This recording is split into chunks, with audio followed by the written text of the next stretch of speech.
நாடாளுமன்ற பட்ஜெட் கூட்டத்தொடர் இன்று தொடங்கியது. இந்நிலையில் 2023-2024 ஆண்டிற்கான பொருளாதார ஆய்வு அறிக்கையை மத்திய நிதியமைச்சர் நிர்மலா சீதாராமன் தாக்கல் செய்தார். நாளை அவர் நடப்பு நிதியாண்டுக்கான மத்திய பட்ஜெட்டை தாக்கல் செய்யவுள்ளார். தொடர்ந்து நாடு முழுவதும் உணவுப் பொருள் விலை வரலாறு காணாத அளவுக்கு உயர்ந்துள்ளது ஏன் என்பது குறித்து பொருளாதார ஆய்வறிக்கையில் தெரிவிக்கப்பட்டுள்ளது. மோசமான காலநிலையால் விளைச்சல் பாதிக்கப்பட்டு உணவுப் பொருட்களின் விலை உயர்ந்துள்ளது என்று மத்திய நிதியமைச்சர் நிர்மலா சீதாராமன் நாடாளுமன்றத்தில் இன்று தாக்கல் செய்த பொருளாதார ஆய்வறிக்கையில் தெரிவித்துள்ளார். பணம் இருந்தால் இந்தியாவின் தேர்வு அமைப்பை விலைக்கு வாங்கிவிடலாம் என்று நாடாளுமன்றத்தில் ராகுல்காந்தி விமர்சித்து பேசினார். நாடாளுமன்ற பட்ஜெட் கூட்டத்தொடர் இன்று தொடங்கிய நிலையில் நீட் தேர்வு முறைகேடு குறித்த காரசாரமான விவாதத்தின் போது நாடாளுமன்ற எதிர்க்கட்சித் தலைவர் ராகுல்காந்தி நீட் தேர்வு விழாத்தாள் கசிவு விவகாரத்தை சுட்டிக்காட்டி உரையாற்றினார். அப்போது இந்தியாவின் தேர்வு முறை என்பதே மோசடியானது என்று மாணவர்கள் நம்ப தொடங்கியுள்ளதாக குற்றம் சாட்டினார். மேலும் அதிக பணம் இருந்தால் இந்தியாவின் தேர்வு அமைப்பை விலைக்கு வாங்கிவிடலாம் என்று மக்களோடு தாங்களும் கருதுவதாக தெரிவித்தார். இன்றைய நாடாளுமன்ற பட்ஜெட் கூட்டத்தொடரில் நீட் தேர்வில் 7 ஆண்டுகளாக வினாத்தாள் கசிந்ததாக எந்த ஆதாரமும் இல்லை என்று கல்வித்துறை அமைச்சர் தர்மேந்திர பிரதான் தெரிவித்துள்ளார். டெல்லியில் நாடாளுமன்ற பட்ஜெட் கூட்டத்தொடர் இன்று தொடங்கியது.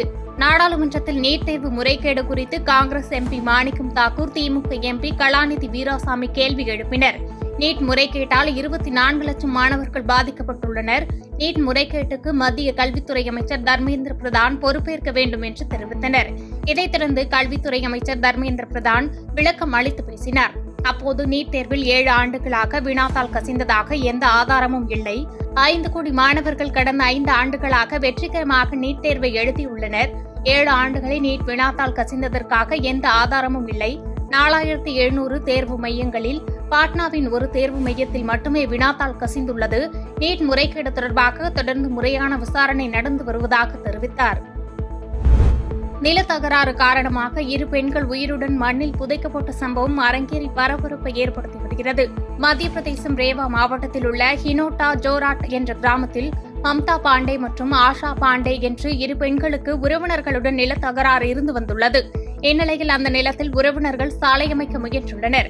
இதற்கு எதிர்ப்பு தெரிவித்து சாலை அமைக்கும் சரளை மண்ணை சுமந்து நின்ற ட்ரக்கின் முன்பு அமர்ந்து 2 பெண்களும் போராட்டம் நடத்திய நிலையில் அந்த ட்ரக்கில் இருந்த மண் 2 பெண்களின் மீதும் கொட்டப்பட்டதால் கிட்டத்தட்ட அவர்கள் முழுதாக மண்ணில் புதைந்தனர்.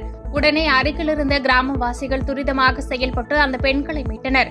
இந்த சம்பவம் தொடர்பாக வழக்கு பதிவு செய்யப்பட்டுள்ள நிலையில் பெண்கள் மண்ணிலிருந்து மீட்கப்படும் வீடியோ வைரலாகி வருகிறது. இந்த வீடியோவை பகிர்ந்து காங்கிரஸ் உள்ளிட்ட எதிர்க்கட்சிகள் அம்மாநிலத்தில் ஆளும் பாஜக அரசை கடுமையாக விமர்சித்து வருகின்றனர்.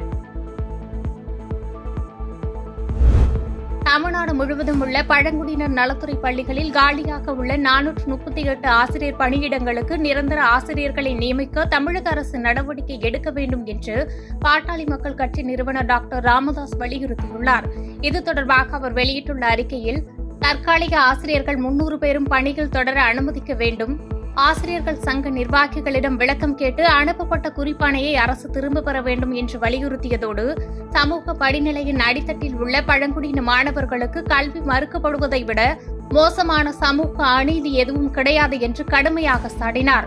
30,000க்கும் மேற்பட்ட மாணவர்கள் பயிலும் பள்ளிகளுக்கு ஆசிரியர்களை நியமிக்காத அரசு அதை சுட்டிக்காட்டிய ஆசிரியர் சங்க நிர்வாகிகளுக்கு குறிப்பாணை வழங்கி பழிவாங்கும் நடவடிக்கையில் ஈடுபடுவது கண்டிக்கத்தக்கது என்றும், இதுவா திமுக அரசின் சமூக நீதி என்றும் கேள்வி எழுப்பியுள்ளார்.